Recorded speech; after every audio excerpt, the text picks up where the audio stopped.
On Halloween night in 1957 in Sun Valley, California, Peter Fabiano got up in the middle of the night to go answer the door for what he believed was a straggling trick-or-treater. However, when he opened the door, a woman would point a gun at his chest and pull the trigger, killing him instantly.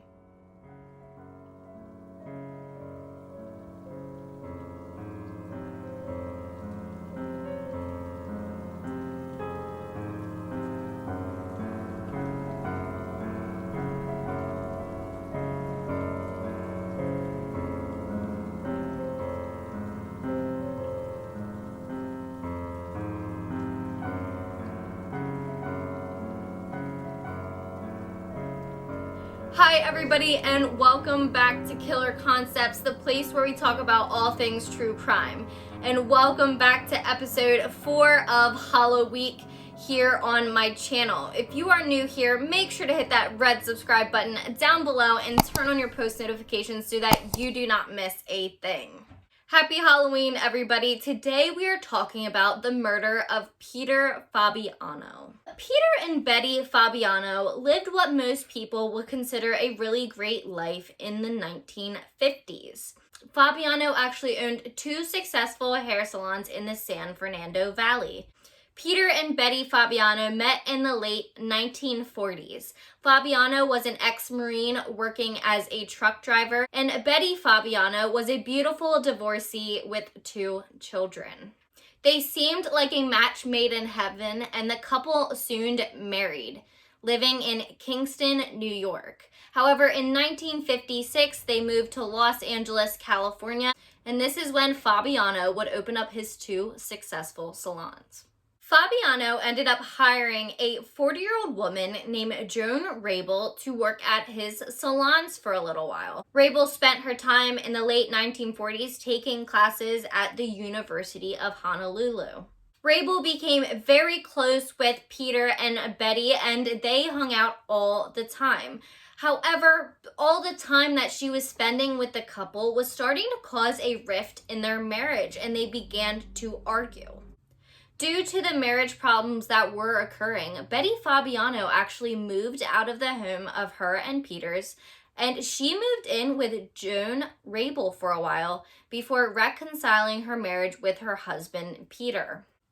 Everything seemed to return back to normal, and on the night of Halloween, October 31st, 1957, Peter and Betty Fabiano would spend their night handing out candy to trick-or-treaters. When they thought all the trick-or-treaters had gone, they decided to go upstairs and go to bed. However, at around midnight, they heard somebody knocking on their door. Peter Fabiano got up thinking that it was probably just a straggling trick-or-treater, and so he went downstairs, grabbed some candy, and he opened the door. When Fabiano opened the door, there was a woman standing there in a mask. She lifted her hand that was covered in a paper bag, and she pulled the trigger on a gun. She shot Fabiano directly in the chest, and this killed him instantly, making him fall to the floor. Betty Fabiano has said that she could only partially hear what was going on downstairs. She remembers her husband opening the door and saying, "Isn't it late for this sort of thing?" to the unusually tall trick-or-treater, in which she heard a muffled voice that she could barely make out saying no. She said the voice sounded like a man trying to resemble the sound of a woman. Right after the voice said no, Betty Fabiano heard a pop, a thump, and then the sound of a car screeching away. At this point in time, Betty got out of bed and she ran down the stairs to see what happened. Unfortunately, when she got down there, she would find her husband, Peter, lying in a pool of blood, dead. She called the police immediately.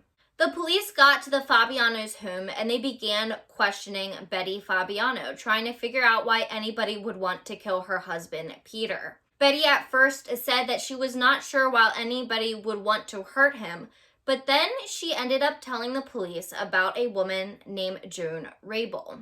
Joan Rabel was the 40-year-old freelance photographer that I told you about in the beginning of this video, who had worked for the Fabianos. After Betty had moved out of Rabel's home during the troubling times in her marriage, Peter had told Betty that she could no longer speak to Rabel, talk about Rabel, or have her over to their home.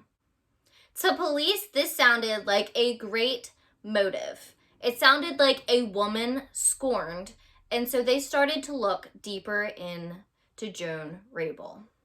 When the police brought Rabel in for questioning, she actually told them that the Fabianos were her two closest friends. But we know now that this was only half of the truth, because Peter Fabiano was no longer so fond of Joan. The Los Angeles Times actually described the relationship between Betty Fabiano and Joan Rabel as abnormal. In the 1950s, this was as close to talking about a homosexual or a lesbian relationship as you would ever hear in the mainstream media. It just was not something that you would say. While there isn't any actual evidence of this occurring, it is known that Joan Rabel was a lesbian. Even though the police had a motive and they believed that what happened was a part of a twisted love triangle, they had no evidence to hold Rabel, and so they had to let her go. But 2 weeks later, the murder weapon would be found in a locker in a department store. This locker belonged to a woman named Goldine Pizer.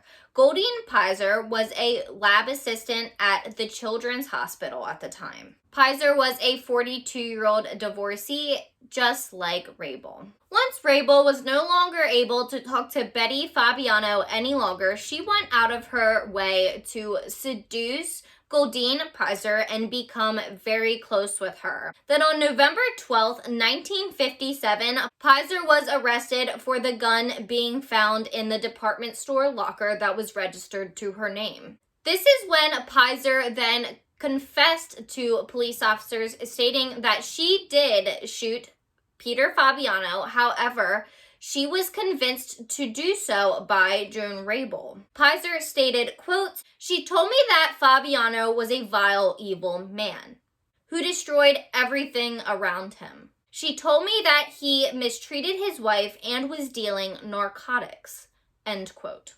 Pizer also told police that the gun they had found she had bought using money that Rabel had actually given her.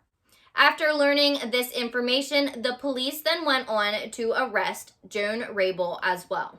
Goldine had told police that on the night of October 31st, 1957, Rabel and Pizer sat outside the house on Community Street of the Fabianos. Pizer was dressed head to toe in an outfit that Rabel had picked out for her. This outfit consisted of blue jeans, a khaki jacket, red gloves, and a painted face. Pizer and Rabel sat in wait, with Pizer holding a .38 Smith & Wesson within a paper bag as if she was holding a bag to collect candy. Pizer told police that about 11:30 p.m., Rabel helped her put on a face mask, and then she went up to the door when they had seen that the lights had went out in the Fabiano's home. This is when she would knock on the door to be greeted by Peter Fabiano, and she would lift up her arm and would shoot him directly in the chest, killing him. Rabel kept her mouth shut, but due to Pizer's testimony, the two were scheduled to go to trial late December. But before they went to trial, a judge ordered 3 psychologists to examine both women. Pizer had told one of the psychologists, quote, "I had no motive personally. Any motive I had was to please Joan. I was easily influenced. I had been impressionable and always trusting," end quote. In response to Pizer's statement, the psychiatrist wrote, quote, "The only thought she had was that she saved her friend Joan Rabel from an evil person," end quote. At trial, both women pleaded innocent, with Pizer pleading innocent due to insanity. Both Pizer and Rabel were charged with first-degree murder, but ended up getting that charge down to second-degree murder due to a plea deal. This was in 1958, and both women were charged with 5 to life in prison. I don't know about you, but 5 years to life in prison just does not seem long enough for somebody who walked up and executed a man. In 1971, Pizer was released from prison, and she actually started a job as an officer in the Miracle Mile chapter of the Professional Women's Club. It is also believed that Joan Rabel had also been released from prison, but as of 1957, since the trial, there really is no record as to where she is. There's no trace of her. And that is what I have found across the board through any of my sources. In 1998, in Los Angeles, Pizer would die at age 83.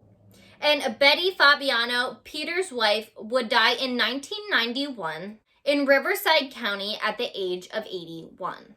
Perhaps what is so interesting about this case is that in the 1950s, homosexuality was really not accepted.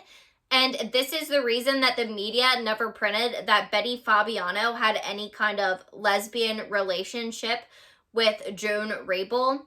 However, it is believed that the whole murder happened because Rabel was jealous of Fabiano's husband, Peter. I really hope you enjoyed this case because I can say through all the cases that I have researched for Halloween, this one perhaps is my favorite besides the Hex Hollow murder case. And the only reason Hex Hollow is probably my top is because it happened right near where I live. So there you have it, guys. There is episode 4 of Halloweek on Peter and Betty Fabiano, and that is all I have for you today. Please leave your comments about this case down below because I'd really like to hear about them. I'm really interested to see if any of you think that Betty Fabiano may have had something to do with this case and it just never came out. It's just something that's been on my mind a little bit while I was researching this one. If you haven't done so already, make sure to hit that red subscribe button down below and turn on your post notifications so that you do not miss a thing. Tomorrow will be the last episode of Halloweek, and I can't wait to share that one with you. If you have any case suggestions, make sure to comment them down below or send them to my email address right here, which is also included in the description box. And check me out on social. My social media handles are also down below in the description box, as well as all the sources that I used for today's case. Before you go, please remember that the world's most dangerous minds hide in the most unlikely places. Stay safe and happy Halloween.